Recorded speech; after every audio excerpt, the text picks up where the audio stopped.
I am not going into the detail because this is a question of we are wrangling on the issue of mode of production, whether it is semi-feudal or something else. But we can have different opinion about the characteristics or the character of Indian state and other things. That's fine. But we cannot distort historical facts. Just to substantiate or for your argument, you cannot distort historical fact. And I would like to point two points in this paper which I have noted. So I would like to bring it to comrades' attention and every other comrades. Now you can go to the page number 23.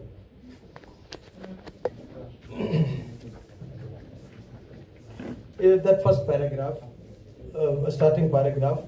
The four big families were all either in commerce, managerial functions for the imperialist capital, or in finance. None of them had independent private industrial investment. That is in highlighting. They were the managers of the state enterprises on behalf of the imperialist, which explains the use of the term comprador for them, which originally meant precisely the managers of imperialist capital. This is what the document says. I have in front of me the book written by Comrade Chen Bota that was written in 1949. It is on the four great families of China. And in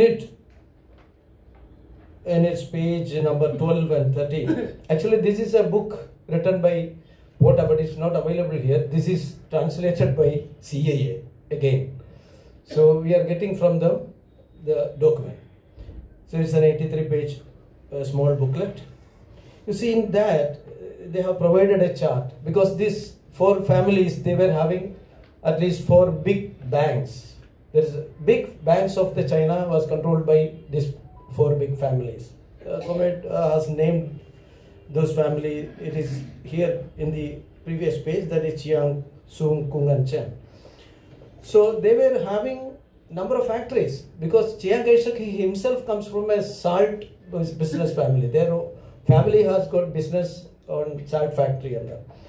And apart from that, you know, I will just name some of the companies by this hemp textile factory. Okay, that is one factory. Then Pohai Chemical Industrial Company, Hengfeng Chung Chi Weaving Bureau,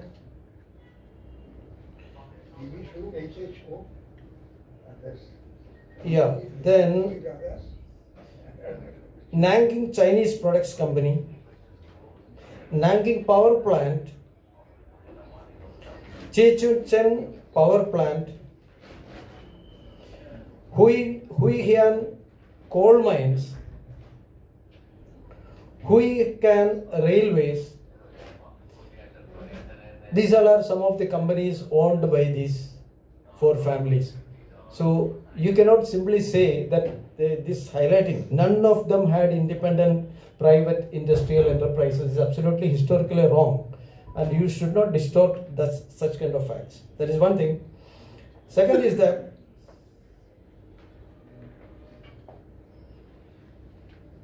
in the last page,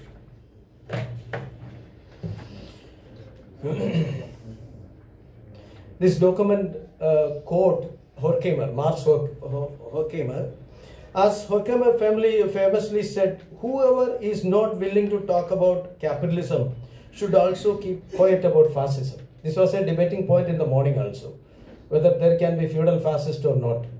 So this is also in highlight.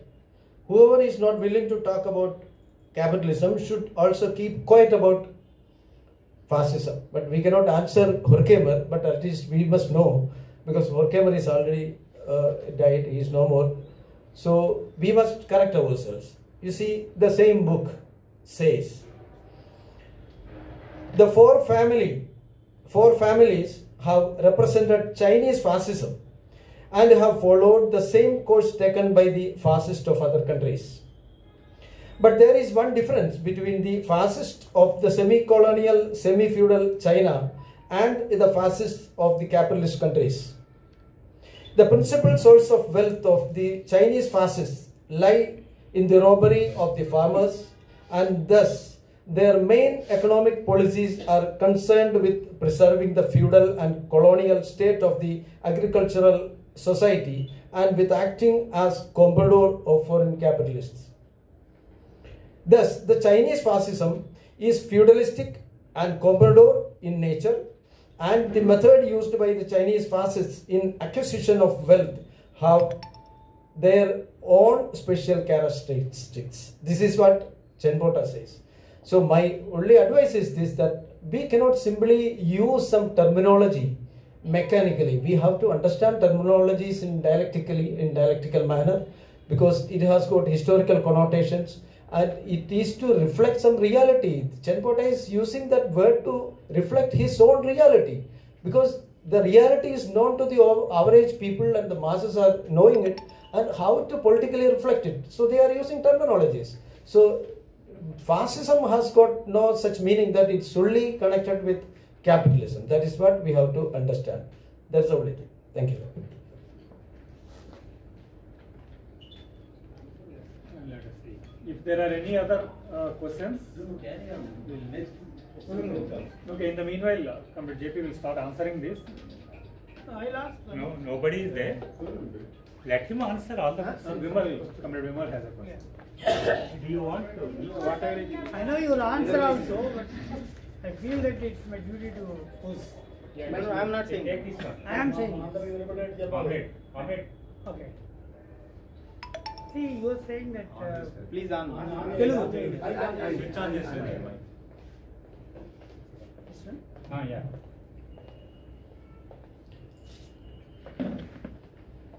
భారతదేశ bourgeois చాలా కాలం నుంచి స్వతంత్ర bourgeois ఉంది. మన comrade Jayaprakash presentation. కానీ ఎందుకు కేవలం British నుంచి డొమినియన్ మాత్రమే కోరింది? ఎందుకు తర్వాత కోరింది సంపూర్ణ స్వరాజ్యం? చాలా కాలం మరి exactly I don't know the Congress where in which they demanded total independence. Why? ఒక స్వతంత్ర బూర్జువా ఒక సామ్రాజ్యవాదం కింద డొమినియన్గా ఉండడానికి అంతకాలం ఎందుకు కోరింది? This is one question.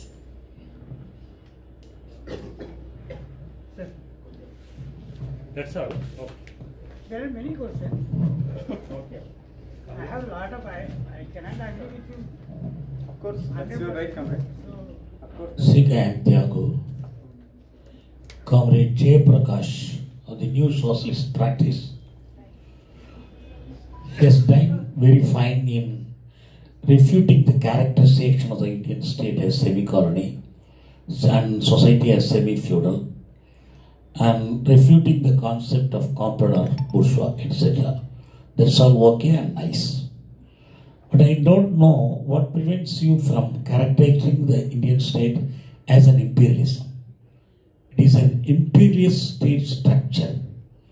It's expansionist. Hold it slightly away. Hold it slightly away from your point. National oppression of various nations of India and expansion southward and other side. Its active collusion with Sinhalese supremacism in the genocide of Tamils and its export of capital, etc. What about the language question? The language oppression preventing the free development of capitalism in the various nations, etc. Do you regard India as a nation or not? If you just say India as a subcontinent, subcontinent is a geographical category, not a political category. India is a political structure created by imperialism for its economic exploitation and political oppression. This is being continued by the Indian monopoly capitalists as they are imperialists. They continue the colonial rule till now. We can prove this by various means. By not identifying India as an imperialist state, you just try to paint it as an independent capitalist state, not oppressive, etc., against other nationalities. That's all. I just need a clarification, comrade. On one side, you are saying whether you regard it imperialist country, and on the other hand, you are saying that they are a colony also. So, Yes. In the same way as Russian imperialism. okay, so comrade was saying that why shouldn't we regard India as an imperialist state on one hand, and saying it is a colony for the imperialists? So isn't it a contradiction? So I couldn't get your question. Prior to 1947, it was a British colony. They inherited this colonialism from the British, and the Indian big capitalists, they inherited this colonialism, and now they are the colonizers. That's what I mean.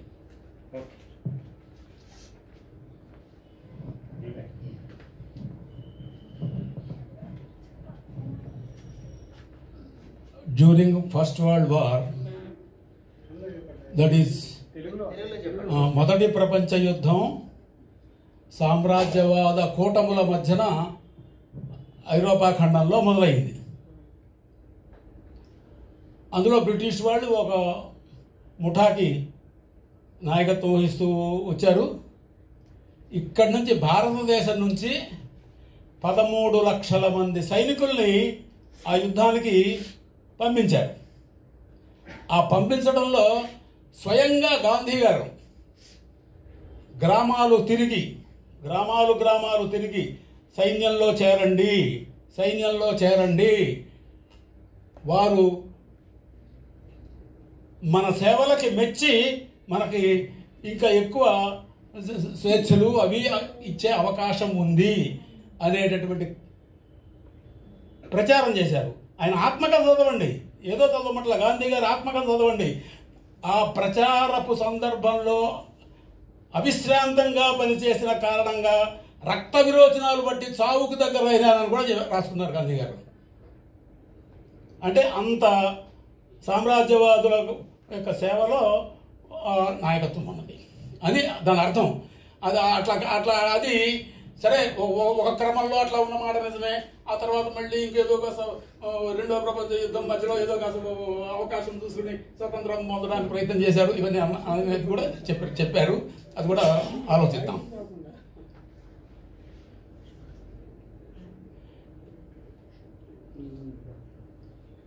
Colonialism తర్వాత neo colonialism అనేది ప్రపంచంలో ఏర్పడిందా లేదా?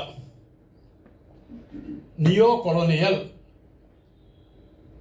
Exploitation, neo colonial methods అనేటటువంటిది second world war తర్వాత ఇంపీరియలిస్టులు adapt చేశారా లేదా? ఇది సూటిగా ఇది జవాబు చెప్పాల్సినటువంటి అవసరం ఉంది. రెండు, ప్రపంచ కమ్యూనిస్టు ఉద్యమంలో సోవియట్ కమ్యూనిస్ట్ పార్టీకి చైనా కమ్యూనిస్ట్ పార్టీకి మధ్యన గ్రేట్ డిబేట్ జరిగింది.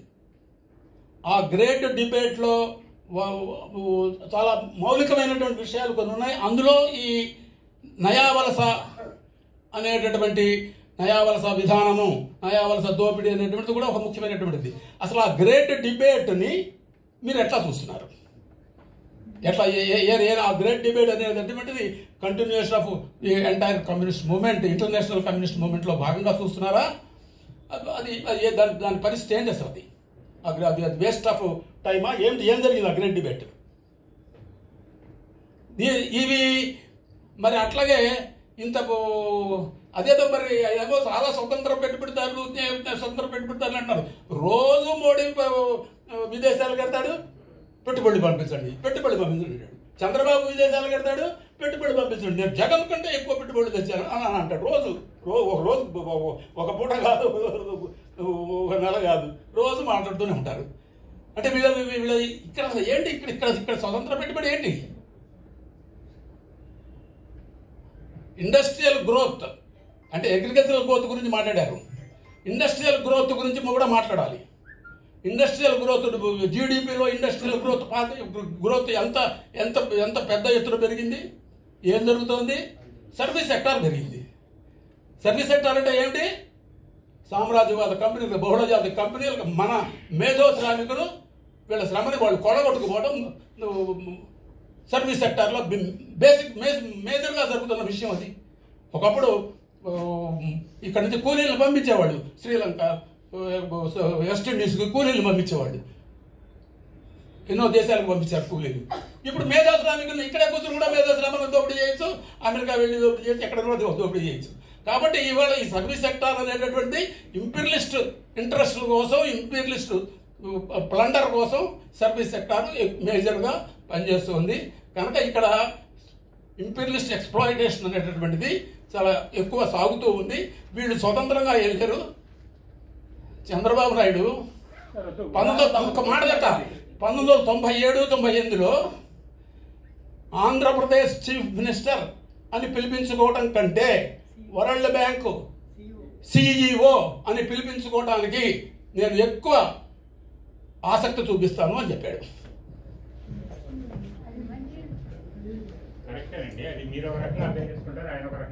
ఓకే చెప్పండి, ఆయన ఇంటర్ప్రిటేషన్ చెప్పండి. కళారీ తత్వం అంటున్నాను.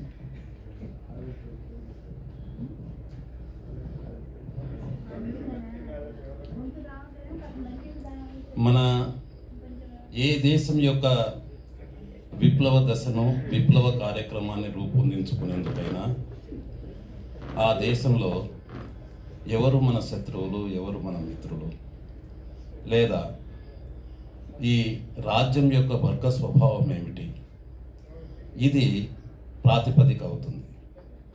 ఇది లెనినిజం. ఉదాహరణకు 1917 ఫిబ్రవరి విప్లవానంతరం బోల్షివిక్ పార్టీ కూడా ప్రజాతంత్ర విప్లవం యొక్క కొనసాగింపు కొరకు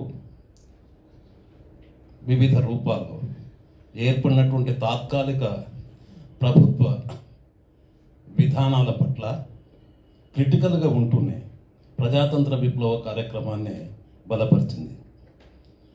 కారణం, అది ఫ్యూడలిజాన్ని రద్దు చేయలేదు, రెండవది విదేశీ పెట్టుబడిని స్వాధీనం చేసుకోలేదు, మూడవది యుద్ధాన్ని కొనసాగిస్తూ వచ్చింది.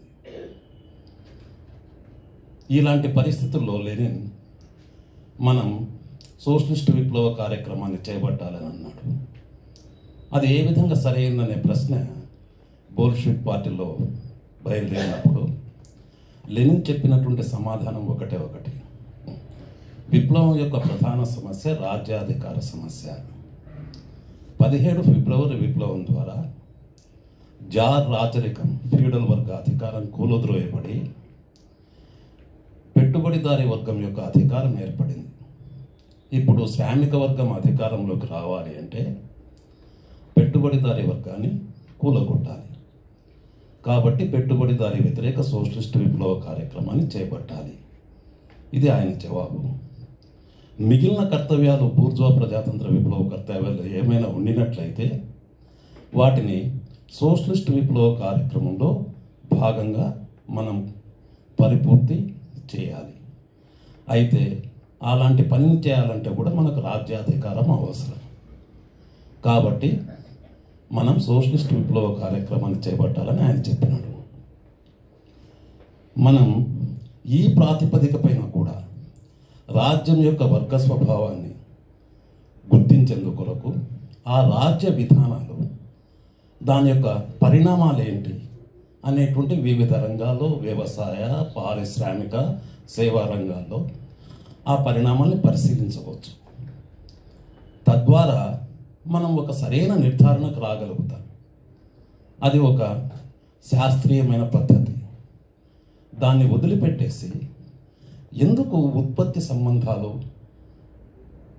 వాటి యొక్క స్థితిగతులపైన ప్రధానంగా చర్చను కొనసాగిస్తూ ఈ అంశాన్ని ఎందుకు విస్మరించడం జరిగింది? ఈ అంశాన్ని ఎందుకు మీ పత్రంలో పొందుపరచలేదు? లేదా మీ ప్రజెంటేషన్లో ఈ విషయాన్ని ఎందుకు మీరు నొక్కి చెప్పలేదు, లేదా అసలు ఎందుకు చెప్పలేదు? ఇది నా ప్రశ్న. Can I just translate? Just. He is asking why didn't Comrade Jaiprakash mention anything about state? Because the question of any revolution is the question of state. Season of state. Yeah, only you got it, no?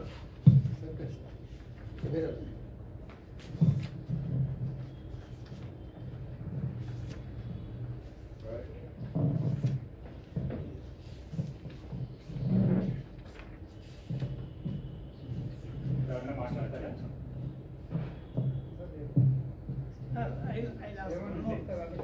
Permit me.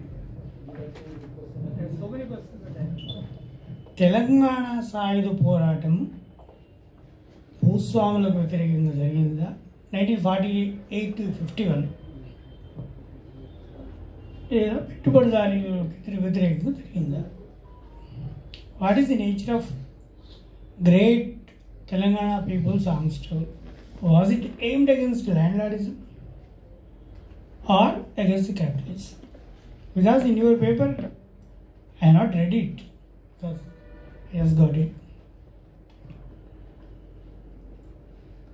Do you conceive India as a feudal state or semi-feudal state at any stage of development of India?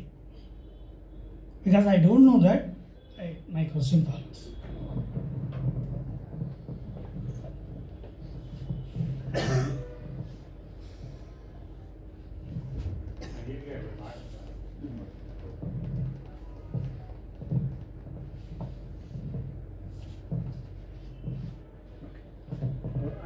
I want to know what is the time limit for me to answer all these questions. You answer all the questions. So without time limit. In a fast manner. Half an hour? 20 minutes, half an hour. You are given 30 minutes. You can take another 15 minutes. Balance it. Balance it. చాలా మంది చుట్టూ తిరిగి వస్తుంది ప్రశ్నలు వెళ్తారు కదా, links కూడా చేయి. అట్లా కాకుండా స్ట్రైట్ గా ఆన్సర్ చేయండి. హిందీ, హిందూ, హిందుస్థాన్ ఆ నినాదానికి కూడా మీరు క్లారిఫికేషన్ ఇవ్వాలి. హిందీ, హిందూ, హిందుస్థాన్. దాంట్లో వచ్చిందేమన్నా? మీరు ఎన్నైనా అడగవచ్చు. దాంట్లో వచ్చిందా పేపర్లో? సంబంధం ఏంటి దీంతో అనేది చెప్పాలి మీరు. సంబంధం లేదు. జాతర లేదు, భాషా హిందీ, ఇంగ్లీషు రెండు దేశ భాషలుగా అభివృద్ధి చెందాయని పత్రంలో రాజండి. దానికోసమే స్లోగన్ ఎవరు ఇచ్చారు, ఎందుకు ఇచ్చారు?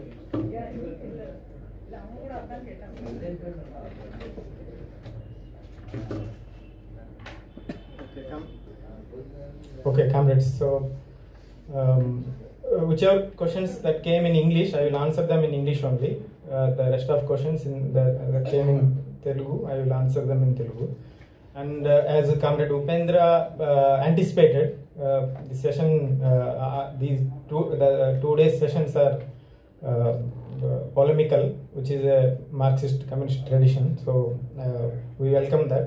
And if time permits, we should have such more discussions and 4, 5 days, 6 days sessions like this. That's what we think. But anyway, first to Comrade Sanatanan's question, two questions.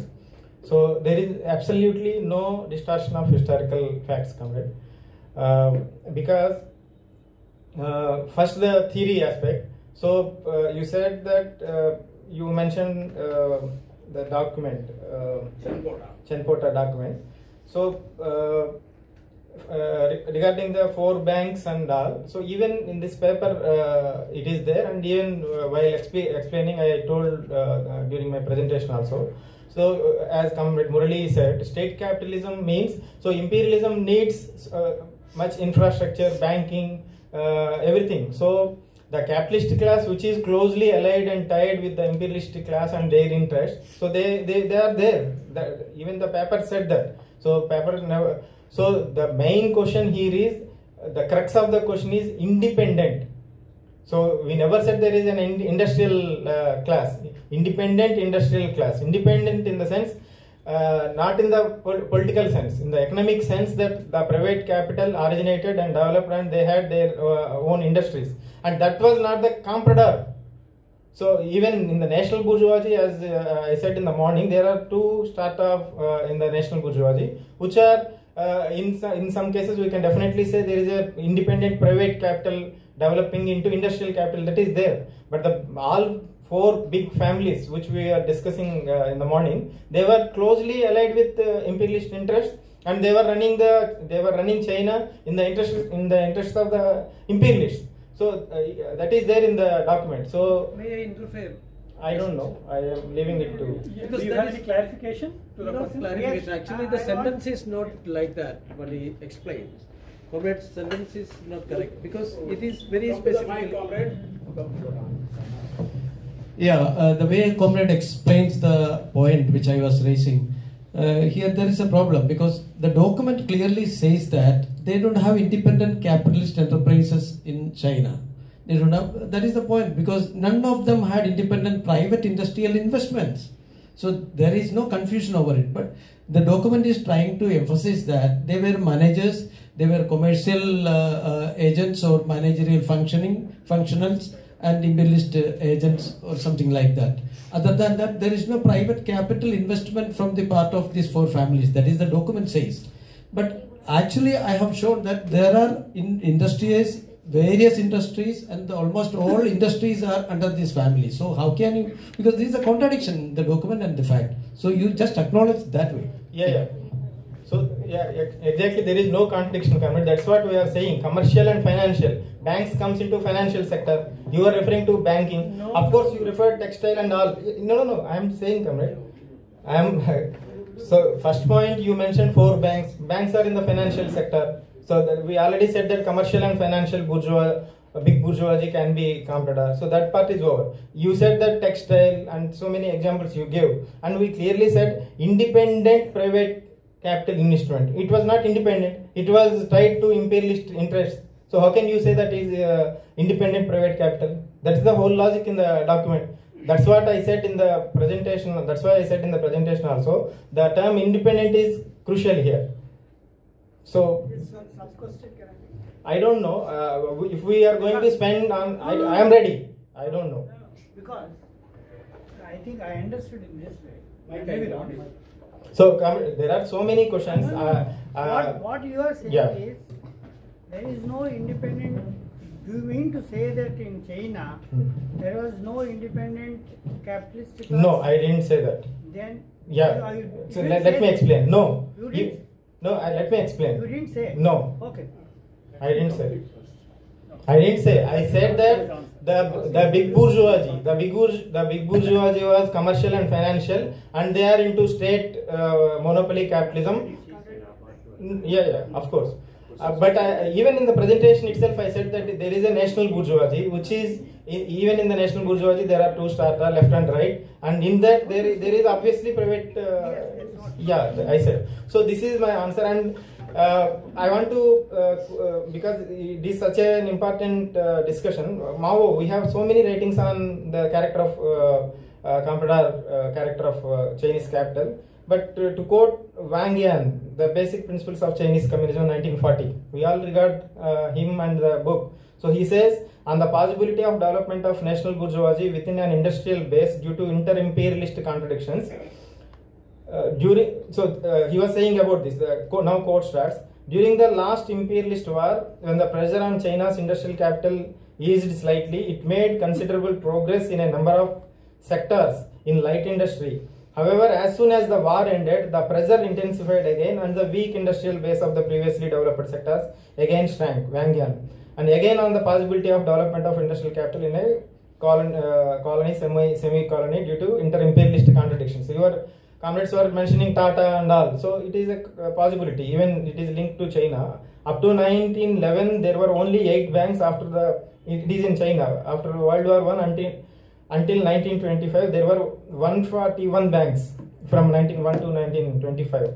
Of course, the reason for this can be grasped by the vigorous development of China's national capital, especially light industrial capital during the World War I and the following years. So we can infer the relationship between the development of banks and the development of industry. However, this is at most a mere formulation, and it will not be effective when it is applied to subsequent periods. From 1925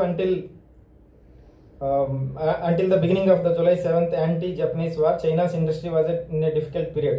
The textile, match and floor industries, which had flourished before, almost contracted, closed down or were transferred to outsiders. However, during this period, China's banking industry did not collapse. On the contrary, simply because it is directly linked with the Chinese imperialist capitalists, did not collapse. On the contrary, not only did they increase in number, but also the size of banks and their capital strength grew more substantial and larger. In fact, in 1929, 30 and 31 were the years when the Bank of China was booming, and at the same time government bonds were increasing. Wang Yan, Basic Principles of Chinese Economics, 1940. So the whole point here is, the independent character of the bourgeoisie, the big bourgeoisie is closely, by all means they are tied, and whenever, as we discussed right now, so there are, even in that development there are ups and lows, but for the national bourgeoisie it is a question of different, it is entirely different question in regarding when we apply it to national bourgeoisie. So that's why in the New Democratic Revolution, Chinese Communist Party extended a hand to the national bourgeoisie, and particularly the left wing of the bourgeoisie. So anyway, I would like to close this here. If we can continue if you want after. On that, I have a... No, first let me. I don't. So, and the second aspect of Comrade Sanatanan's question on fascism. So, Chenbota document, he again referred. We absolutely disagree with Chenbota on fascism. So, it is a wrong formulation saying that Chinese fascism. Even Comrade was referring to it. So, Chenbota, the formulation. Yeah. Not myself. No. I am referring. You said about Chinese fascism yes. Chinese fascism written by Zhou Enlai, but Chinese fascism written by Chenbota. But I am linking both Chinese, the character of Chinese fascism. So we completely disagree with it, and it needs more explanation in the sense that the understanding about the phenomena of fascism evolved historically. Even in the Communist International, there was debates. Dimitrov's theory.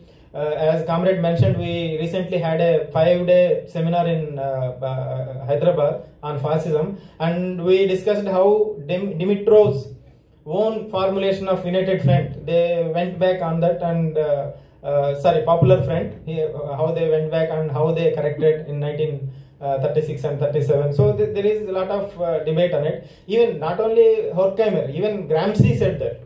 Not only Gramsci, so many Marxists. Even Dimitrov said that. Dimitrov said that without discussing capitalism, you can't discuss fascism. So we completely reject Chenbota's argument of. So we have a tendency to call Mamata Banerjee, Lalu Prasad, everyone as fascism, but the political term fascism, the phenomena of fascism, has a scientific meaning, and it evolved over the years. And now we have a clear understanding, as we like in the mode of debate. In the debate of fascism also, now after all the events are passed, now we have a scientific understanding which is natural. So that is my answer to the second part of the question.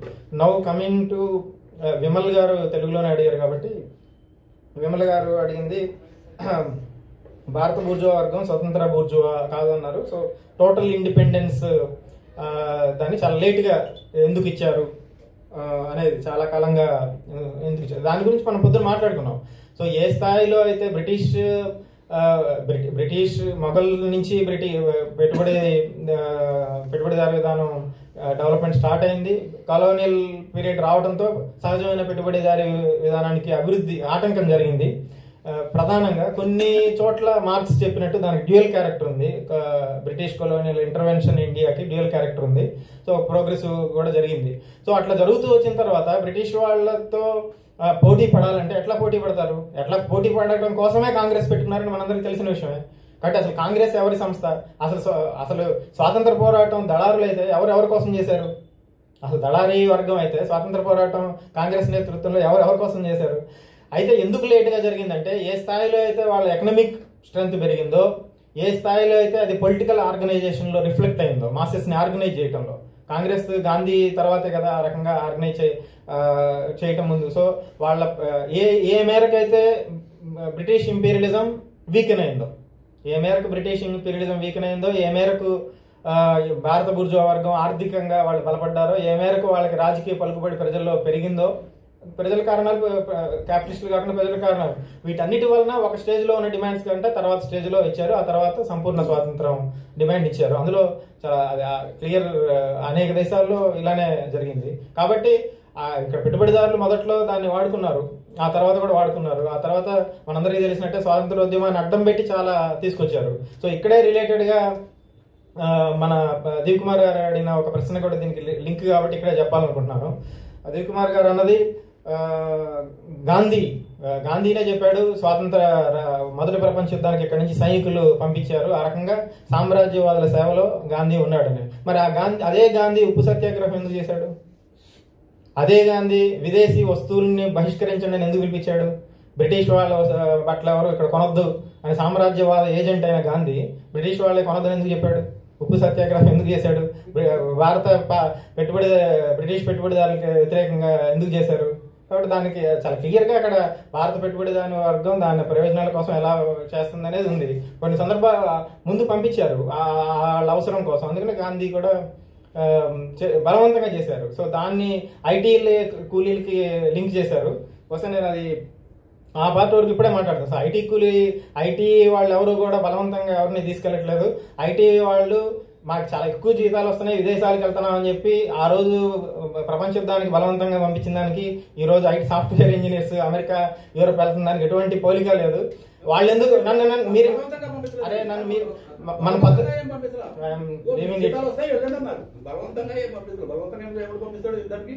నన్ను మాట్లాడినిచ్చిన తర్వాత మీరు మాట్లాడండి కుమార్ గారు. మరి మన ఇద్దరు మాట్లాడుకుందాం అంటే వాళ్ళు ఒప్పుకుంటే నాకు ఓకే.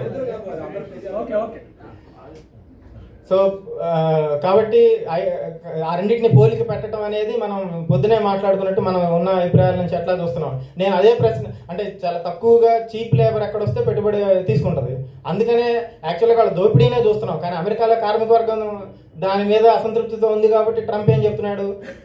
ఐటీ ఉద్యోగాలన్నీ వాళ్ళకి పోతున్నాయి, వీళ్ళకి పోతున్నాయి, చైనా వాళ్ళకి పోతున్నాయి, మిగతా జాబ్స్ వాళ్ళకి పోతున్నాయి. కాబట్టి అది వాస్తవం కూడా. అమెరికా కార్మిక వర్గంలో చాలా ఎక్కువ మంది ఈరోజు ట్రంప్ వైపు ఉన్నారు, ఎందుకంటే వాళ్ళ ఉద్యోగాలు పోతున్నాయి. కాబట్టి ఇక్కడి నుంచి చీప్ లేబర్ కోసం వాళ్ళు తీసుకున్న మాట వాస్తవం. అది ఏ పెట్టుబడిదారుడైనా చేస్తాడు. నేను సూటి ప్రశ్న ఏంటంటే, ఈరోజు మనం విజయవాడలో ఉన్నాం.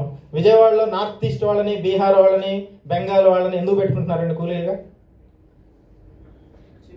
చీప్ లేబర్, క్యాపిటలిజం అదే కదా డైనమిక్స్. కాబట్టి చీప్ లేబర్ ఎక్కడైనా ఎక్స్ప్లాయిట్ చేస్తారు. బెంగాల్ వాళ్ళు ఇక్కడ ఎందుకు పెట్టుకుంటున్నారు? బీహార్ వాళ్ళు ఎందుకు పెట్టుకుంటున్నారు? పెట్టుబడిదారుడు స్వదేశీ అయినా, విదేశీ అయినా, విజయవాడ అయినా, విశాఖపట్నం అయినా, అమెరికా అయినా ఎక్కడ తక్కువ లేబర్ వస్తే వాళ్ళని పెట్టుకుంటారు. కాబట్టి మీరు దీన్ని పోల్చడం కరెక్ట్ కాదు. ఎనీవే స్వాతంత్రోద్యమం గురించిన పార్ట్ అది. విమల్ గారు అడిగిన మొదటి ప్రశ్న అది. రెండో ప్రశ్న తెలంగాణ యాంటీ ఫ్యూడలా యాంటీ క్యాపిటలిస్టా? ఖచ్చితంగా అది యాంటీ ఫ్యూడల్ స్ట్రగుల్, అందులో ఎటువంటి అనుమానం ఎవరికి ఉండాల్సిన అవసరం లేదు. అందులో దాన్ని విప్లవకరంగా మార్చడంలో రివిజనిజం పాత్ర ఖచ్చితంగా ఉంది. రివిజనిజం ఒక ఫోర్స్గా ఉండటం వల్ల దాన్ని ఒక విప్లవకర మార్పు జరిగే ఒక ప్రక్రియలో ఆ పాత్ర పోషించలేకపోయింది అనేది మా అభిప్రాయం. ఆ రకంగా ద్రోహం చేసింది రివిజనిస్ట్ ఉద్యమం తెలంగాణ పోరాటానికి. అది యాంటీ ఫ్యూడల్ స్ట్రగుల్, అందులో ఎటువంటి అనుమానం లేదు మా అవగాహన. అట్లనే విమల్ గారు అడిగిన మూడో ప్రశ్న, ఇండియన్ స్టేట్ ఎప్పుడైనా ఫ్యూడల్గా కానీ సెమీ ఫ్యూడల్గా కానీ అట్ ఎనీ టైం ఉందా అని. సో నెవర్, ఎప్పుడు లేదు. ఎందుకంటే 1947లో స్వాతంత్రం వచ్చిన తర్వాత ఆ రోజు భారత పెట్టుబడిదారీ వర్గం ప్రధానంగా అధికారంలోకి వచ్చింది. ప్రధానంగా అంటే రెసెసివ్, అందులో మిగతా క్యాపిటలిస్టులు క్యాపిటలిస్ట్ క్లాస్లో కూడా అనేక రకాలు ఉన్నాయి. కాబట్టి ఫ్యూడల్ ల్యాండ్ లార్డ్స్ ప్రధానంగా లేకపోతే అధికారంలోకి రాలేదు. ఫ్యూడల్ అందుకనే వచ్చిన తర్వాత క్యాపిటలిస్టులు జమీందారీ విధానం రద్దు చేశారు, రాజభరణాలు రద్దు చేశారు, భూ సంస్కరణలు రద్దు చేశారు. మారితే మీరు మన సినిమా జల్సాగర్ అని బెంగాలీలో ఒక మంచి సినిమా ఉంది. ఆ రోజున్న ఫ్యూడల్ భూస్వాములందరికీ మీరు మళ్ళీ క్యాపిటలిస్ట్ భూస్వాములుగా మారడానికి అవకాశం ఇచ్చారు. మారటానికి సిద్ధపడిన వాళ్ళు చాలా మంది భూస్వాములు మారారు. అంటే అప్పటి వరకు భూస్వామ్య వ్యవస్థలో కూలీలుగా పెట్టుకున్న దోపిడీ చేసి, నిజాంలో అయితే మనకు తెలుసు నిజాం పాలనలో కూడా ఎలా జరిగిందో, ఎంత దుర్మార్గంగా జరిగిందో. అవన్నీ పోయి ఇప్పుడు మార్కెట్ కోసం వర్కర్స్ని పెట్టుకొని ప్రొడక్షన్ చేసేది మొత్తం మార్కెట్ డైనమిక్స్ ప్రకారం చేయడానికి క్యాపిటలిస్ట్ అగ్రికల్చర్ పొద్దున మాట్లాడుకున్నాం. అలా మారేందుకు అవకాశం ఇచ్చారు, ప్రోత్సాహాలు కూడా ఇచ్చారు. మారని వాళ్ళు అంతరించిపోయారు, స్ట్రగుల్ చేశారు. అట్లా మారని ఫ్యూడల్ భూస్వాములు ఎట్లా అంతరించిపోయారు, వాళ్ళు అంత ఇబ్బంది పడ్డారు. ఇబ్బంది అంటే మనకేం ఇబ్బంది కదా, వాళ్ళకి ఇబ్బంది. అప్పటి వరకు దోపిడీ చేసిన వాళ్ళే. జల్సాగర్ లాంటి సినిమాలు చాలా స్పష్టంగా చూపించినాయి. కాబట్టి భారతదేశంలో అధికారంలోకి వచ్చిన పెట్టుబడిదారి వర్గం. అందుకే 1939లోనే నెహ్రూ ఆధ్వర్యంలో వాళ్ళు రాసుకున్నారు మన పెట్టుబడిదారి విధానం ఎట్లా డెవలప్ అవ్వాలి అని. టాటా బిర్లా ప్లాన్ అదే, బాంబే ప్లాన్ అదే. కాబట్టి పెట్టుబడిదారి విధాన వర్గం అధికారంలోకి వచ్చింది. కాబట్టి never a feudal or semi feudal state Indian state. అయితే ఇక్కడ అడగలేదు విమల్ గారు, కానీ మన చర్చ సందర్భంగా ఒక్క మాటలో నాకు చెప్పాలనిపించింది అంటే, అయితే స్టేట్లో అధికారంలోకి వచ్చినప్పటికీ కూడా ఆ రోజు వ్యవసాయ రంగం మొత్తం ఇప్పుడు మనం పొద్దున మాట్లాడుకున్నట్టు క్యాపిటలిస్ట్ అగ్రికల్చర్ కాదు. అది కూడా మనం స్పష్టంగా అవగాహనతోనే మేము కూడా ఉన్నాం 1940. అందుకనే ఈ పేపర్లో కూడా ఆ రోజు మనం దాన్ని పెట్టుబడిదారి వ్యవసాయంగా గుర్తించడం కష్టం 47, 50, 60లో. ఎందుకంటే అప్పుడే ఆ మార్పు జరుగుతుంది. మార్పు జరుగుతున్నప్పుడు ఎవరు గుర్తించలేరు. మన డాక్యుమెంట్స్ అన్నీ అప్పుడు రాసిన డాక్యుమెంట్స్. ఈ రోజు 2025లో కూర్చొని మనం చాలా తేలిగ్గా, నేనైనా మన ఎవరైనా చాలా తేలిగ్గా పెట్టుబడిదారి వ్యవసాయం అని చెప్పొచ్చు. కానీ 60లో, 50లో, 70లో ఉన్న మన కామ్రేడ్స్, పోరాడుతున్న మన కామ్రేడ్స్ ఆ రోజు పెట్టుబడిదారి వ్యవసాయాన్ని అర్థం చేసుకోవడం చాలా కష్టమైన పని. ఆ తర్వాత కూడా అది కొనసాగడం పొరపాటు.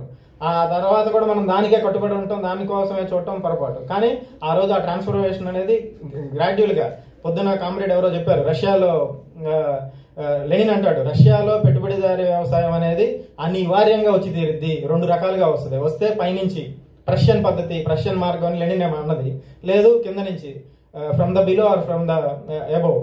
సో ఈ 2 రకాల్లో దేంట్లో వస్తుందని మనం ఇప్పుడు చెప్పలేము. ఈ మాట లెనిన్ 1907లో ఉన్నది. మనం ఇప్పుడు చెప్పలేము. డెవలప్మెంట్ ఆఫ్ క్యాపిటలిజం ఎట్లాగైనా అట్లాగాని ఇట్లాగాని ఎట్లాగైనా వచ్చేది తీరుద్ది.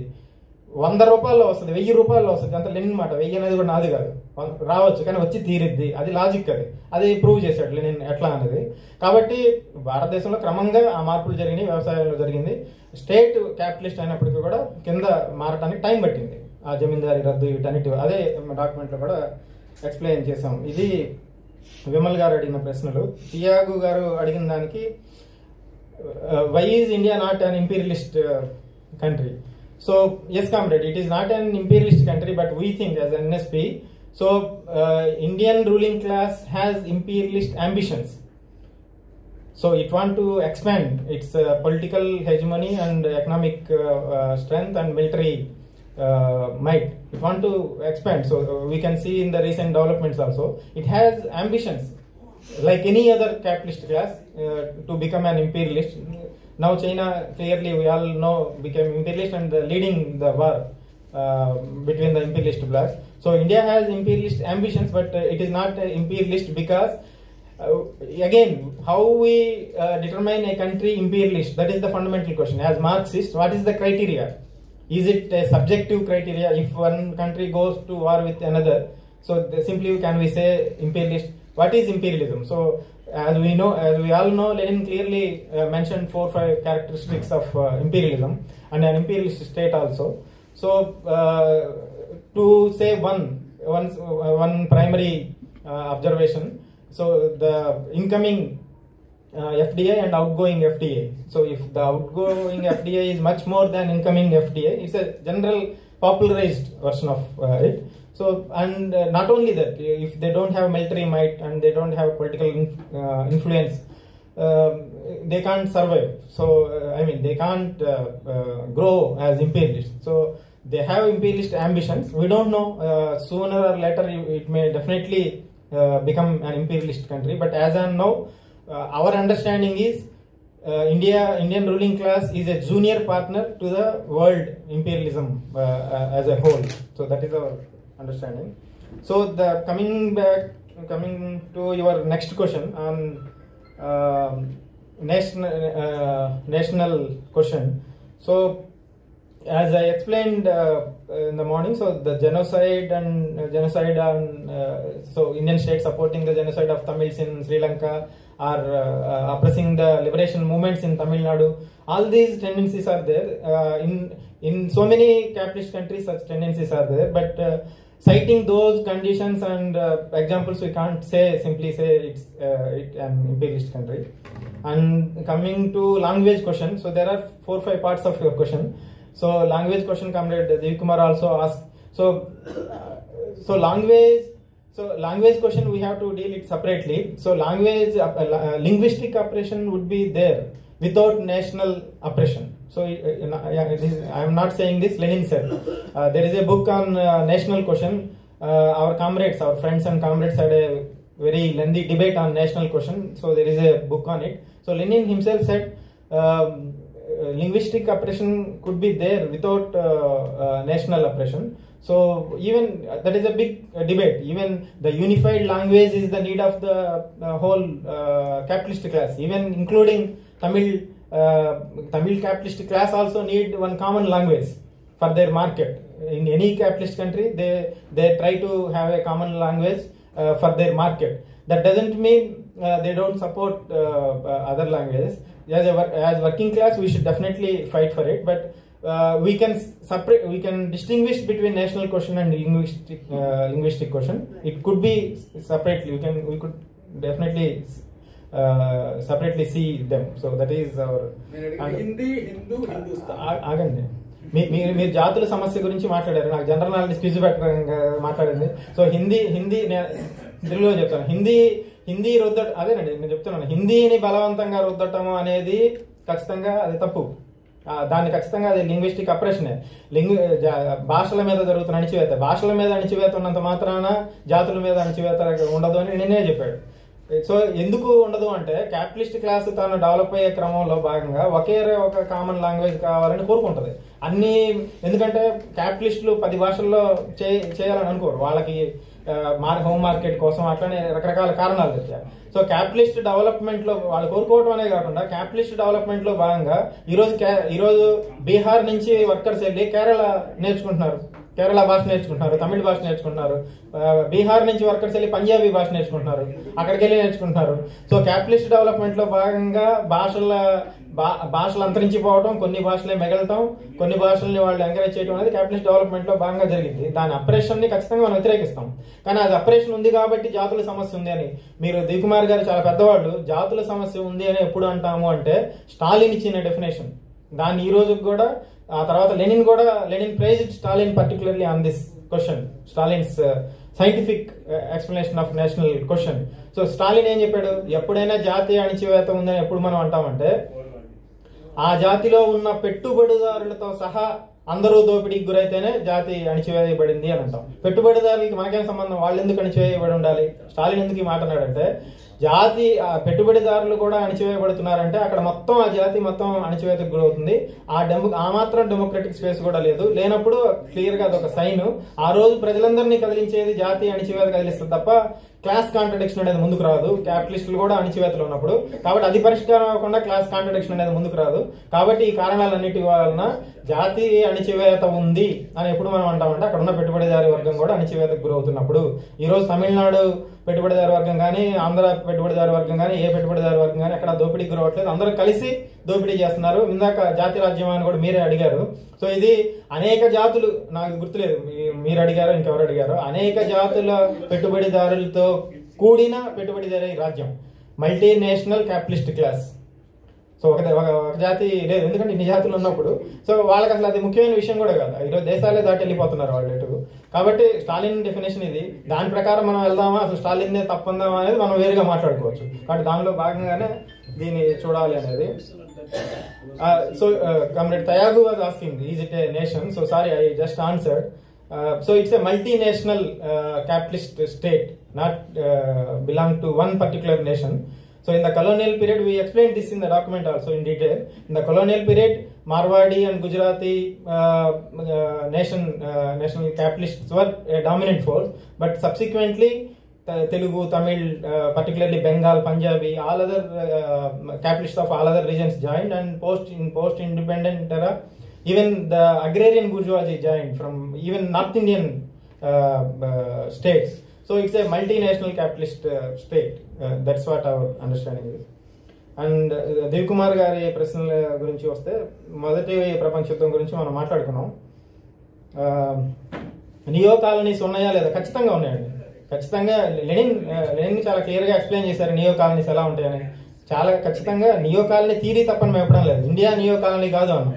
నియో కాలనీ ఉందని లెనిన్ చెప్పాడు. ఈ శాటిలైట్ కంట్రీస్ ఆ డిస్కషన్ అంతా జరిగింది, లాటిన్ అమెరికన్ కంట్రీస్. తర్వాత ఈ మధ్య కాలం కూడా మనం satellite countries Latin American countries లో చూసాం. ఖచ్చితంగా నియో కాలనీ ఉంది.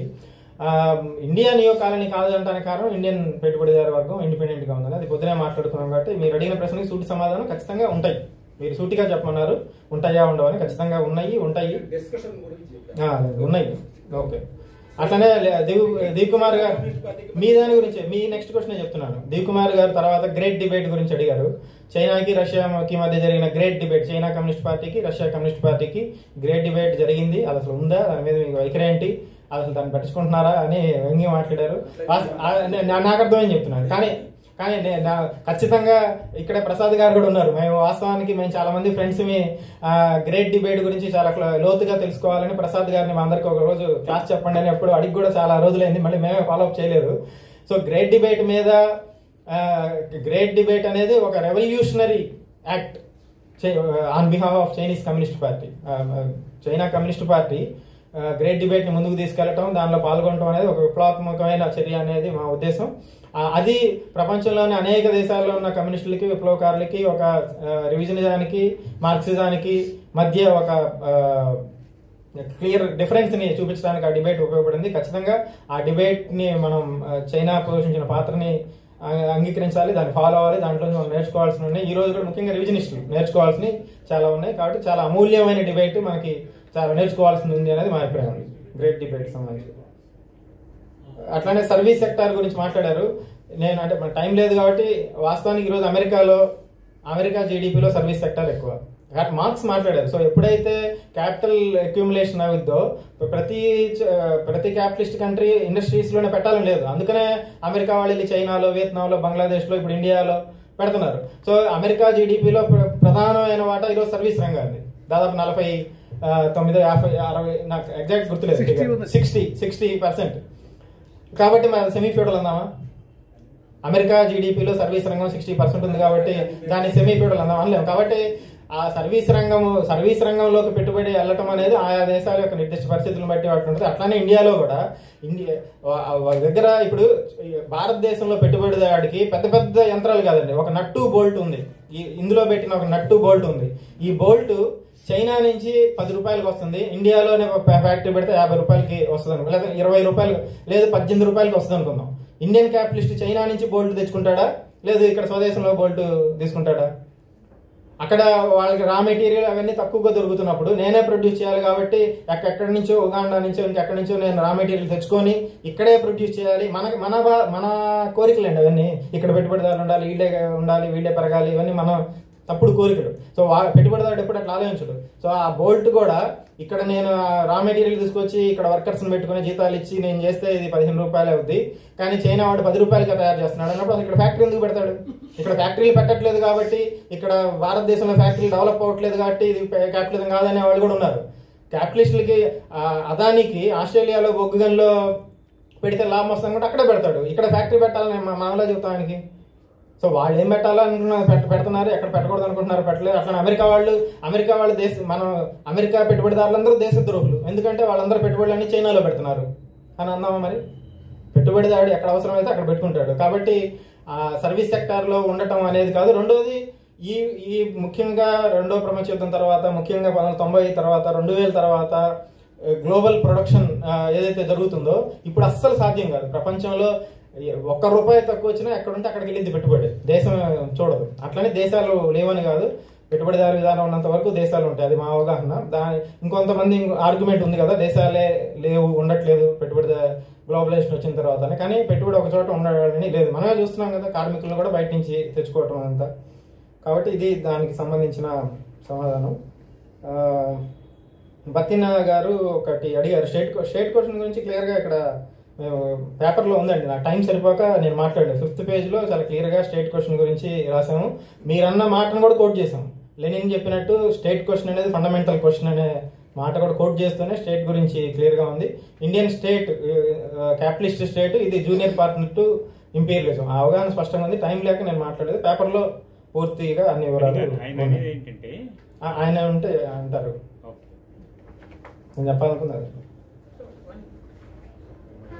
There is time. మీరు గాంధీ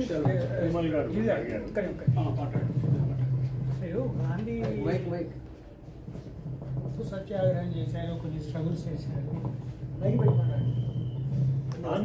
ఇది వాస్తవమే.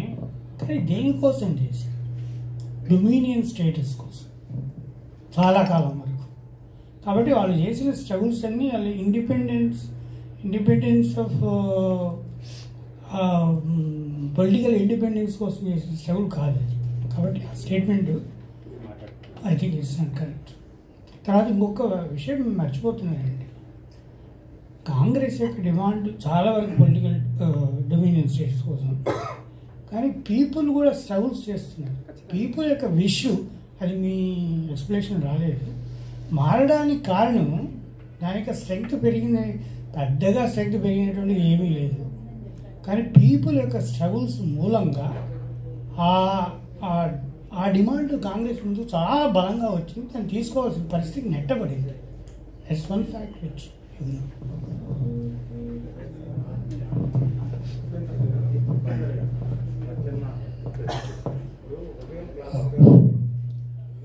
కామ్రేడ్స్, సరే, ఎప్పటి నుంచో నడుస్తున్న డిబేట్ ఇప్పుడు కూడా నడుస్తూ ఉంది. ఇండియా సెమీఫ్యూడ్లో భారత పెట్టుబడిదారీ వర్గం దళారీనా లేకపోతే స్వతంత్రం అనేది ఒకసారి మనం రష్యాకి వెళ్ళి చూద్దాం.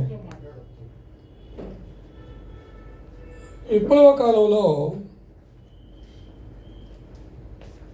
రష్యాలో ఉన్నటువంటి మొత్తం భూమిలో ఎంత శాతం ఓవర్హెల్ మెజారిటీ ప్రజల చేతుల్లో ఉంది, ఎంత శాతం భూస్వాముల చేతుల్లో ఉంది, ఆ భూస్వాముల లక్షణం ఏంటి? ఫిబ్రవరి విప్లవం ఏదో ఒక బుర్జువర్గం ఏదో వచ్చింది కానీ బుర్జువర్గ విప్లవం అయిపోయిందని చాలామంది అనుకుంటున్నాము. కానీ ఆ 1916 నాటికి అక్కడ ఉన్నటువంటి సంబంధాలేంటి, భూమి సంబంధాలేంటి? తర్వాత రష్యాలో ఇండస్ట్రియలైజేషన్ గురించి వచ్చేటైతే రైల్వేస్ మొట్టమొదట రైల్వేల్లో ఎవరి పెట్టుబడి ప్రారంభమైనాయి? అవి రష్యన్ నేటివ్ బూర్జువా పెట్టుబడుల, రష్యన్ ప్రైవేట్ పెట్టుబడుల, ఓవర్హెల్మింగ్గా ఇతర దేశాల పెట్టుబడుల. ఆ తర్వాత ఏం జరిగింది? అలాగే రష్యా స్టీల్ ఇండస్ట్రీస్ ఇవన్నీ తీసుకుంటే ఆ స్టీల్ ఇండస్ట్రీలో తొలి కాలంలో ఎవరై పెట్టుబడులు మొత్తం రష్యా పెట్టుబడిదారి వర్గం పెట్టుబడుల, లేకపోతే ఫ్రాన్స్ పెట్టుబడిదారుల యొక్క పెట్టుబడుల? ఇవన్నీ మనం చూసేటైతే అక్కడ ఇండస్ట్రియలైజేషన్ ఒక దశ వరకు విదేశీ పెట్టుబడులే ప్రధానంగా ఉన్నది. అది బోల్షివిక్ పార్టీ చరిత్రలోనే చాలా స్పష్టంగా చెప్పడం జరిగింది, అంకెలతో సహా చెప్పడం జరిగింది, లెనిన్ చెప్పడం జరిగింది. కానీ దీన్ని మర్చిపోయి చాలా మెకానికల్గా, డైలెక్టికల్గా ఆలోచించి, చాలా మెకానికల్గా ఆలోచించి ఇది ఈ డిబేట్ని అనెండింగ్గా డిబేట్ అయిపోయి జరుగుతుంది. ఆయన చెప్పినట్టుగా రాజ్యాధికారం మర్చిపోయాం. రాజ్యాధికారం దీర్ఘకాల సాయుధపోవడం ద్వారా వస్తుందా, ఉపలవన ద్వారా వస్తుందా, ఇది మాట్లాడుతూ ఉన్నాం. కానీ అసలు రాజ్యాధికారం నుంచి మనం ఆలోచిస్తున్నామా? రాజ్యాధికారం సెన్స్లో మనం ఉన్నామా? అక్కడ ఉంది. దాని గురించి ఎంతమంది నిన్నటి నుంచి మనం మాట్లాడుతున్నాం, రాజ్యాధికారం కోసం మాట్లాడుకున్నాం అంటే దాదాపు లేని పరిస్థితి ఒకటి కనిపిస్తామని. కనుక రష్యా ఎగ్జాంపుల్ తీసుకోండి, చైనా ఎగ్జాంపుల్ తీసుకోండి, ఈ ఎగ్జాంపుల్స్ ఏమి తీసుకున్నా కూడా పెట్టుబడి అనేది ముందు ఒక ఎక్కడ ముందు పెట్టుబడిదారి దేశం వచ్చిందో, ఎక్కడ ముందు పెట్టుబడిదారి సంబంధాలు వచ్చి అక్కడి నుంచి పెట్టుబడి వస్తూ ఉంది, అక్కడి నుంచి ఇండస్ట్రీ స్టార్ట్ అవుతూ ఉంది. ఆ తర్వాత దేశీయ పెట్టుబడులు కొంచెం బలం పుంజుకొని కొంది వాళ్ళు స్వతంత్రంగా రావడం మొదలెడుతున్నారు. ఇండియాలో కూడా అదే జరుగుతుందేమో ఆలోచించాల్సిన అవసరం ఉందని నేను అనుకుంటున్నాను. ఉపేంద్ర గారు, చివరిగా దిల్ కుమార్ గారికి ఒక అవకాశం ఇచ్చి సెషన్ ముగించుకోవాలండి మనం 5 నిమిషాల్లో. దిల్ కుమార్ గారు, మీరు అడగండి, మీ వాయిస్ చాలా పెద్దగానే ఉంటుంది. మాట్లాడలేదు ఆయన, బ్యాటరీ లాస్ట్. బ్యాటరీ అవసరం లేదు.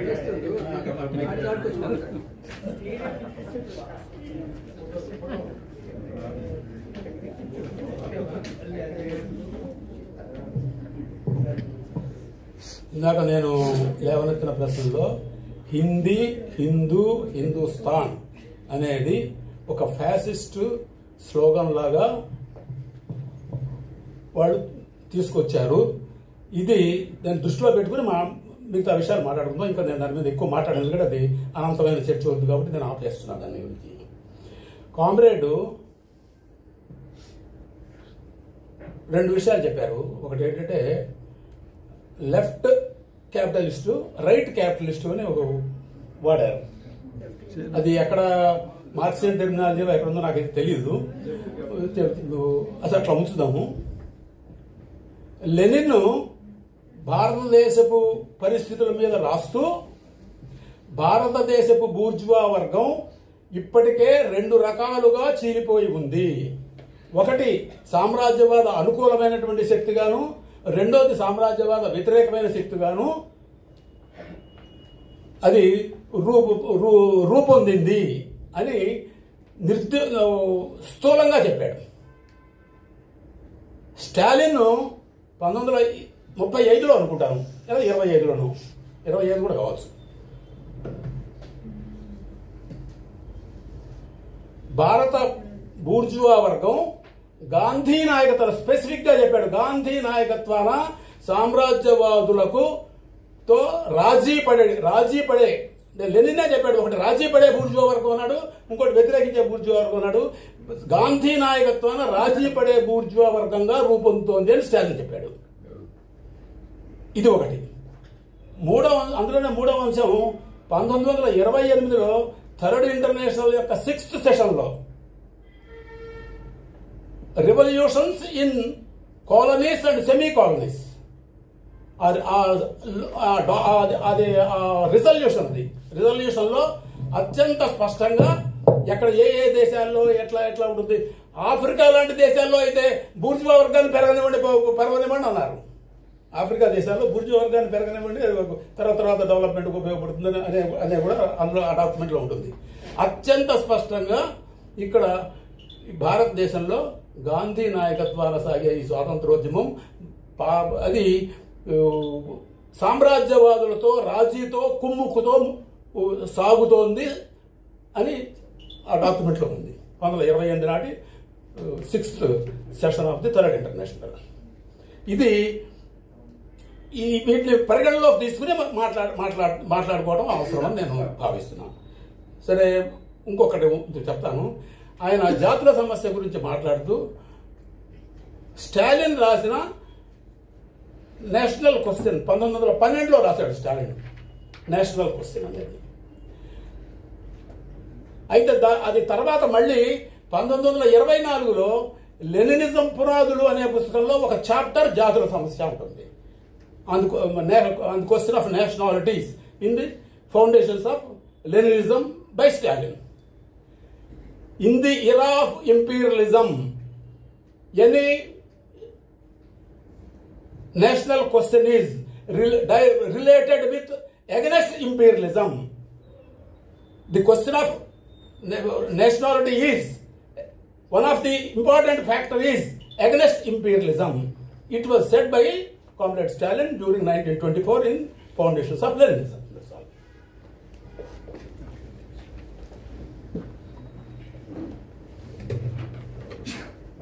విమల్ గారు గాంధీ గురించి మళ్ళీ మాట్లాడిన దానికి ఖచ్చితంగా గాంధీ సంపూర్ణ స్వాతంత్రం తర్వాత చేశాడు. ఆ ముందు వరకు వాళ్ళకి బ్రిటిష్ వాళ్ళ దాంట్లోనే మొదట అది కూడా చేయలేదు. మీరు చెప్పిన డిమాండ్ కూడా మొదట్లో చేయలేదు. ఆ డిమాండ్ చేయడానికి కూడా టైం పట్టింది. కాబట్టి వాళ్ళు ఏ స్థాయిలో ఎవరి కోసం చేశారు అంటే ఖచ్చితంగా సామ్రాజ్యవాదుల కోసం సామ్రాజ్యవాదులను అయితే డిమాండ్ చేయరు కదా. అది అందరికి మనకు తెలిసిన విషయం. సామ్రాజ్యవాదుల్ని స్వాతంత్రం కావాలని సామ్రాజ్యవాదుల కోసం అయితే డిమాండ్ చేయరు కదా. ఇండియన్ రూలింగ్ క్లాస్ కోసమే చేశారు. కాబట్టి గాంధీ ఖచ్చితంగా ఇండియన్ రూలింగ్ క్లాస్ కోసమే పనిచేశాడు అనేది మనందరికీ తెలుసు. మీరు కూడా దాంట్లో ఏమి అబ్జెక్ట్ చేయరని నేను అనుకుంటున్నాను. కాబట్టి గాంధీ క్లియర్గా బిర్లా ఇంట్లో ఉండేవాడు. మొత్తం మనం మౌలికమైన విషయాలు కాబట్టి గాంధీ ఇండియన్ పెట్టుబడిదారుల క్లాస్ కోసం పనిచేశాడు. ఇప్పుడు దివ్కుమార్ గారు కూడా అన్నట్లు ఏ స్థాయిలో అయితే గాంధీ కొన్ని సందర్భాల్లో అక్కడ ఉన్న కన్జర్వేటివ్ బూర్జువాజీకి తలవగ్గాడో ఆ మేరకు కాంగ్రెస్ లోనే ఆయన ప్రాధాన్యత కూడా తగ్గిపోవడం కూడా మనం చూస్తాం. సో నెహ్రూ నేతృత్వంలో రాడికల్ ఆ రోజున్న దాంట్లో ఆ బూర్జువాజీ ప్రయోజనాలు అవే నెరవేరినాయి. కాబట్టి గాంధీ ఒక్కసారిగా స్వాతంత్ర పోరాటం చేయలేరు, ఒక్కసారిగా రాజ్యాధికారం సాధించుకోలేరు అన్న విషయాన్ని అర్థం చేసుకుంటే అందులో ఉన్న స్టేజెస్ ని పెట్టుబడిదారు విధానం అభివృద్ధి అయిన స్టేజెస్ ని చూసినప్పుడు గాంధీ ఇది మనం ఖచ్చితంగా చేయొచ్చు. సింపుల్ క్వశ్చన్ ఏంటంటే సామ్రాజ్యవాదుల దళారులు వాళ్ళ సేవలో ఉన్న వాళ్ళు అయితే సామ్రాజ్యవాదుల కోసం ఎందుకు పోరాటం చేశారు? మొదటిది విమల్ గారు అన్నట్లు ఖచ్చితంగా అందులో ప్రజల పోరాటాలు, తిరుగుబాట్లు, రైతుల పోరాటాలు కార్మిక వర్గ పోరాటాలు అన్ని ఖచ్చితంగా పోరాటాలు ఉంది, ఈవెన్ కమ్యూనిస్ట్ పార్టీ పాత్ర ఇవన్నీ ఉన్నాయి. కానీ దాన్ని లీడ్ చేసింది వాళ్ళు ట్రాన్స్ఫర్ ఆఫ్ పవర్ చేసింది, ఆ రకమైన అగ్రిమెంట్ జరిగింది బ్రిటిష్ బూర్జువాలకి, ఇండియన్ బూర్జువా క్లాస్కి. ఖచ్చితంగా మన టాపిక్ ఇండియన్ బూర్జువాజీ గురించి కాబట్టి నేను ప్రజా పోరాటాల గురించి మాట్లాడలేదు. మన టాపిక్ స్వాతంత్రోద్యమం, దాంట్లో ఎవరి పాత్ర ఏంటి అని అన్నప్పుడు మనం ఆ విషయాలు కూడా మాట్లాడుకునే అవకాశం ఉంటుంది. అది దానికి సంబంధించి నేను మాట్లాడాలనుకుంది. దివ్కుమార్ గారు మాట్లాడిన దానికి నేను పెద్దగా వాస్తవానికి 1928, 30 అన్ని కోట్ చేస్తున్నారు. వాస్తవానికి మనం 2025లో ఉన్నాం అనేది, అది కూడా 1947లో మనకి స్వాతంత్రం వచ్చింది. సో ఇంపీరియలిజం ఉన్నప్పుడు జాతుల సమస్య ఉంటుంది అని లెనిన్, స్టాలిన్ అందరూ చెప్పిన మాట వాస్తవం. కానీ 1947లో ఇంపీరియలిస్టులు ఇక్కడి నుంచి వెళ్ళిపోయారు. అది మాత్రం మనం గుర్తించడానికి ఆ తర్వాత జరిగిన మార్పులు 47, 50, 60, 70, 2000, 2010, 2025లో ఉంటూ ఇంపీరియలిస్టులు ఉన్నప్పుడు జాతుల సమస్య ఉంటుందని 1930లో, ఇప్పుడు 28లో స్టాలిన్ 24లో అన్నాడు కాబట్టి ఇది ఉండదా అంటే దానికి ఎలా ఆ తర్వాత అవునండి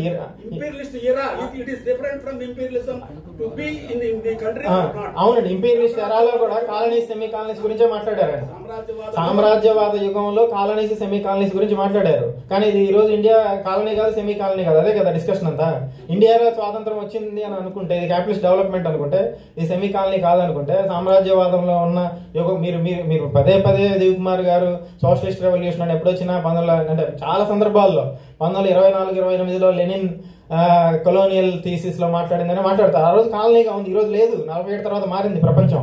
మనం ఇంకా 28లోనే ఆగిపోయి 30లోనే ఆగిపోయి మాట్లాడతామంటే స్వాతంత్రం వచ్చింది, 75 ఏళ్ల పరిపాలనలో భారత బూర్జువా వర్గం పెరిగింది. అప్పుడు లెనిన్, స్టాలిన్ మాట్లాడింది స్వాతంత్రం రాకముందు దాన్ని ఇప్పుడు కూడా మాట్లాడి దానిలో చూస్తామంటే ఏం చేయలేం. చివరిగా నేను అధ్యక్ష వర్గం కూడా ఇండైరెక్ట్ గా నాకు ఇండికేషన్స్ ఇస్తున్నారు కాబట్టి యాక్చువల్ గా ఒక క్లారిఫికేషన్ ఇవ్వాల్సింది. మేము కూడా ఎన్ఎస్పీగా భారత బూర్జువా వర్గానికి రాజకీయ స్వాతంత్రం ఉంది, ఆర్థికంగా ఈ రోజు కూడా ఇంపీరియలిజం మీద ఆధారపడి ఉంది. ఈ ప్రపంచంలోని ఏ పెట్టుబడిదారి దేశమైనా ఆ రెండు ఇంపీరియలిస్ట్ కూటమిలో ఏదో దాన్ని తేల్చుకోవాలి, లేకపోతే పెద్ద రౌడీని తేల్చుకోవాలి, లేకపోతే ఐసోలేటెడ్ గా ఉంటామంటే కుదరదు. కాబట్టి ఆ మేరకు ఉంది, అందుకనే జూనియర్ పార్ట్నర్ గా ఉంటాం అనేది. సో చివరిగా ఆర్థిక స్వాతంత్రం లేక రాజకీయ స్వాతంత్రం లేనట్టే అంటున్నాం కూడా. అదే దానికి నేను చెప్పింది. సో చివరిగా నేను చెప్పాలనుకున్నది, దివ్కుమార్ గారు అడిగిన ఒక ప్రశ్నకి సమాధానం చెప్తూ దీన్ని ముగించాలనుకున్నాను. ఏ స్టాలిన్ అయితే 1900 ఇప్పుడు మనకి సెషన్ టైం అయిపోయింది. నెక్స్ట్ టియాగో గారి పేపర్ టైం అయిపోయింది సార్. అందరూ ఇంపార్టెంట్ రిలేటెడే ఉన్నాయి. దయచేసి మనం మన చర్చని తర్వాత బ్రేక్ లో కొనసాగిద్దాము. We need to give a chance to come to Tiago for his paper. We are running out of time sir, please. Thank you. 28లో స్టాలిన్ చెప్పిన మాట మాట్లాడుతున్నారు. సో నేను ఇది చెప్పి ముగించాలని అనుకోవడానికి కారణం ఏంటంటే, అదే స్టాలిన్ తెలంగాణ ఉద్యమం గురించి కూడా చర్చ జరిగింది కాబట్టి తెలంగాణ ఉద్యమం టైంలో ఇక్కడ నుంచి భారత కమ్యూనిస్టులు స్టాలిన్ దగ్గరికి వెళ్ళి మా భారతదేశంలో విప్లవం ఎట్లా సాధించాలి అని స్టాలిన్ అడిగితే, మీకు పార్టీకి ఏమైనా కార్యక్రమం ఉందా అని అడిగారు. 1920-25లో ఏర్పడిన కమ్యూనిస్ట్ పార్టీకి ఒక కార్యక్రమం ఉందా అని అడిగితే, మా దగ్గర ఏం పార్టీ కార్యక్రమం లేదని స్టాలిన్కి చెప్పారు భారత కమ్యూనిస్టులు. కార్యక్రమం లేకుండా పనిచేయడం కరెక్ట్ కాదు కాబట్టి భారత కమ్యూనిస్టులు ఒక పార్టీ కార్యక్రమం రాసుకోండి అని చెప్పారు. అప్పుడు స్టాలిన్ చెప్పిన దాన్ని ఇట్లాంటి ఖచ్చితంగా పాటించాలి కదా. తర్వాత కార్యక్రమాలు రాసుకున్నాం, కానీ 1951 నుంచి 2025లోకి వచ్చినా కానీ ఏ కార్యక్రమం కరెక్ట్ అనే క్వశ్చన్ మనకి ఇంతవరకు ఫైనల్ కాలేదు. అది ఫైనల్ అవ్వాలంటే ఇక్కడ ఉన్నది క్యాపిటలిజమా కాదా అనేది తేలాలి. ఆ తేలిన తర్వాత ఇది క్యాపిటలిజం అని మనకు కనిపిస్తున్న వాస్తవాన్ని అంగీకరిస్తూ పెట్టుబడిదారీ వ్యతిరేక, సామ్రాజ్యవాద వ్యతిరేక, సోషలిస్ట్ విప్లవంలో మనందరం కలిసి పనిచేసేలాగా పరిణామాలు మారుతాయని అనుకుంటూ నేను ముగిస్తున్నాను.